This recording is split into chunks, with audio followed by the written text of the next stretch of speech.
work's organised and you open your post and deal with it, and it doesn't stress you out and that sort of thing, then put property investment on hold and look to do that in a few years' time. If you are organised financially now, and I'm sure most of you are, and I certainly don't mean to be patronising in this video, then if you are, then feel free, please go ahead. Okay, so moving on. Next one is reminding us, take a long-term view. Now I know there's no chance you can read the writing from there, so it's just to remind me. Take a long-term view on this property investment business. Don't take a short-term view for cash flow. Okay, so we're not looking at, you know, a £200 a month property, and that's great, that's £200 a month into my family budget, because you do have management costs, you do have occasional void periods, and you do have things go wrong with houses that you're going to need to fund. So there's a useful video that you can get on this YouTube channel. It's called Stop Going On About Cash Flow. Okay, so that might be of interest to you as well. It's only about 5 minutes, but okay, so the next thing is, do you feel secure financially now? You know, in other words, you know, your current employment or your business or your career, do you feel that you've got the next year pretty secure? Because if you think that actually, you know, you could be losing a contract next month, or you could be made redundant in a couple of months' time, then putting your last bit of savings into an investment property is probably not the best thing for you. Okay, there are other things you could do with that money, using it as a buffer or for other sort of investment strategies. The common thread here is, let's look at property investment as a longer term strategy. Okay, it's not a 2 to 6 month thing, unless you become very experienced in buy to sell. You know, it's a 2 to 6 to 10 year plan really to become wealthy. Okay, and finally, you know, let's look at, does property actually fit in with your long term goals? Okay, it doesn't suit everybody. I feel personally that property is a great way to achieve wealth, and you can build on what you do consistently over time. And it's a great place to leverage your money, because you get the full benefit of capital growth and inflationary growth, whilst the debt is slowly being eroded over time. So, you know, property is fabulous, but it doesn't suit everybody. You know, if over the next couple of years you're going to take a gap year and you want to be abroad, probably again, you know, property investment's not always that passive.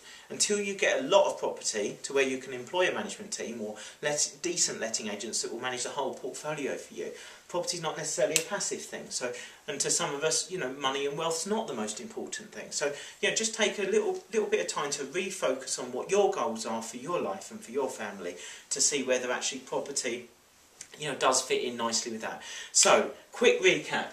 Can I get a buy-to-let mortgage? Well, have you had a mortgage before, or do you currently hold one? Yes. Are you full-time employed or self-employed? Yes. Do you have 3 years electoral roll history or address history?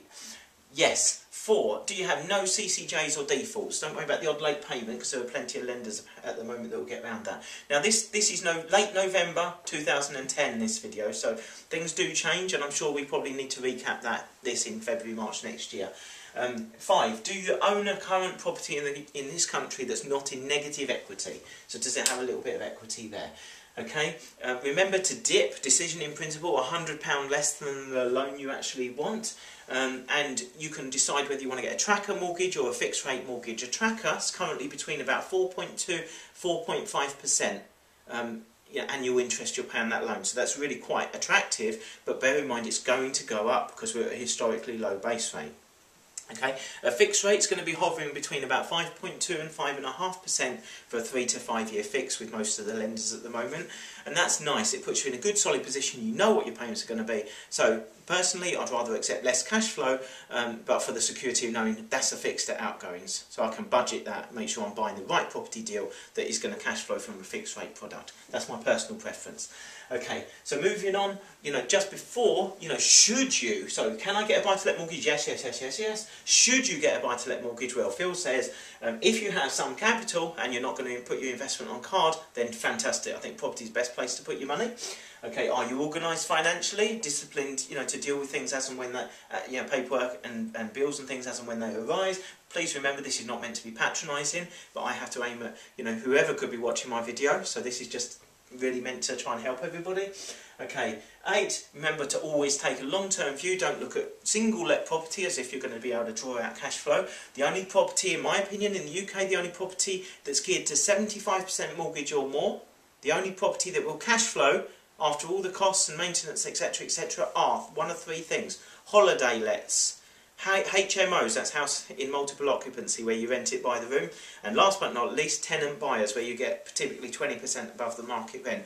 Anything else that's single let, low management, but you're not going to enjoy the benefits of cash flow if you're geared to 75%. That cash flow will sit in an account, paying off bills and management, etc, etc. So that's your long-term view. Last couple of things: do you currently feel secure financially that you're not going to get laid off or redundant in the next few months, and you've got a little bit of a savings buffer if that was to happen?